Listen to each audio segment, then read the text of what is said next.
TV waliwo ka video ke twaba playingidde awo nga waliwo Kadaama aliira mu toilet.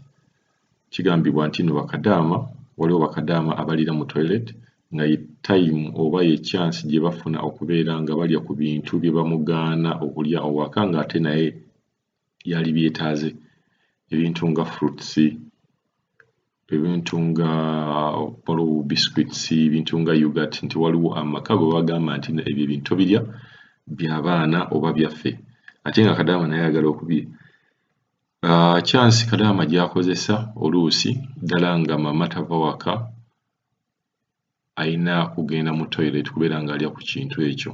Ddala fruits bakadaama bagamba abamu baziriira mu toilet. Waliwo amaka agamu nga bo it's okay, omuntu ogenda bugenzi awo n'oggyawo ekyokulya tebakirinaako buzibu, naye ne wabeerawo amaka nga ebintu ebimu bagamba tobirya by'abaana. Kadaama ono ayagala kukkaatiriza ensonga ezo era ye agamba ekintu ekyo kituufu, waliwo bakadaama abamu abaliira mu toilet ebintu ebimu nga tebabibakkiriza naye nga naye awulira akyegomba okubeera ng'akiryako. Katusooke tuwulire ensonga y'engeri gy'agitaddewo. Kalonya buli Kadaama TV. Mr. Kadaama TV, wasuze otya? Kansuubira nti oli bulungi, amanya nga bulijjo. Kye njagala kwogerako it is about emmere, okuliira emmere mutoyi. Ekyo ekintu weekiri Mr. Kadaama TV si kya bulimba. Also one of them. Lwaki nkugamba ebyo? Kuba wano ekisooka nze njagala nnyo fruits okusinga n'emmere, naye ono omukazi ye tayagalirako ddala okwate ku fruits ezo nga menvu, tayagala okwate something like micungwa egyo, tayagala okwate ku apple. Naye olaba nze ekyenkola mukwano, nze yatuuka n'ekiseera nga mbuuza Florence olya ki? Kuba emmere ebeera wano, tolya muceere, tolya mukaati, simanyi olya ki? Ne nsirika busirisi. Naye Mr. Kadaama TV nze emmere yange ngitereka mu ttooyi, sibalimba, sisobola kubalimba. Lwaki?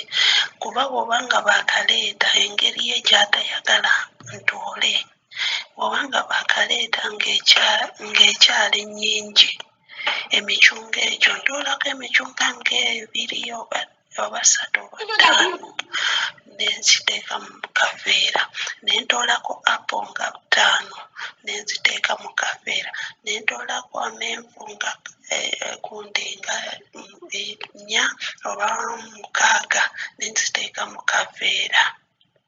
Nina baketi yange gye nteeka kasasiro mu ttooyi Mr. Kadaama TV. Kati eyo gye nnyenda ne nsoosekamu ebintu byange byonna wansi eyo, ne soda wange ne bisikuiti wange ne muteeka awo. Byonna ne mbiteeka awo wansi, ne mala ne nteekayo ekiveera waggulu kya kasasiro, ne ndeeta tippi, oyo tissue waabwe, ne mbikunyakunya ne mbiteeka waggulu mu kaveera ako, naye ng'ebintu byange biri wansi. Kati awo kasasiro ono siteekayo kasasiro mubi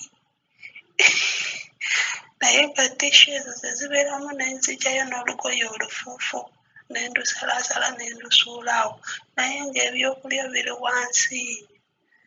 Kati bw'obanga enjala ennumye nga tewali ekyensobola okulya, nga njagala kulyako, nyambuka waggulu luusi mu ttooyi wendiira ng'eri enva eri okuba ettooyi yange tewunya.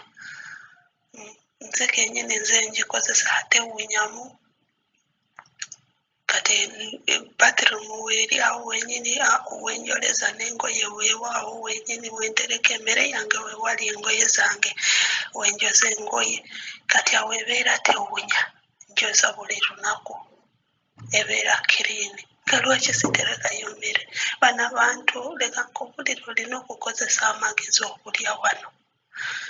Nze tebagaana nnyo okulyalya ennyo, naye emmere yaabwe obanga bagiguze wabweru tebaagala ngikwatemuko. naye yawaka oba nga tufumbye yo tewali buzibu oluusi era nzikiriza n'endya omuceere ogwo.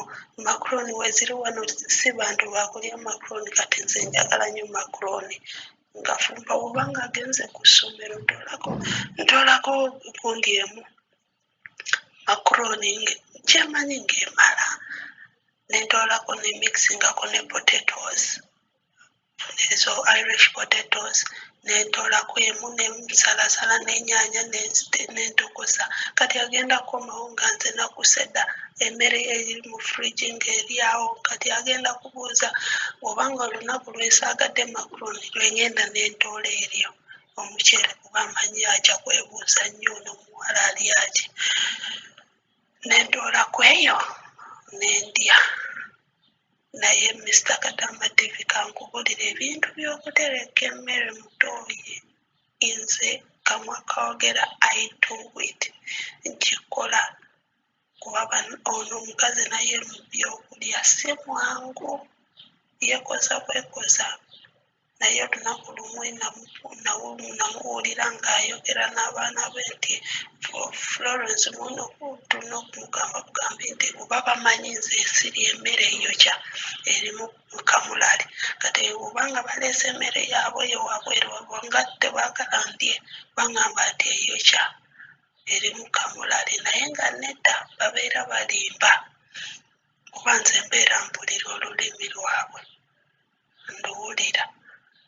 Kati ebintu ebirala ebyokulya eno si waffe, tulina okwebeereramu. Nze neebeereramu dda, nze saagala kumanya kasika mbeera newendiira mu ttooyi ng'amanyi nze ngikozesa zekka.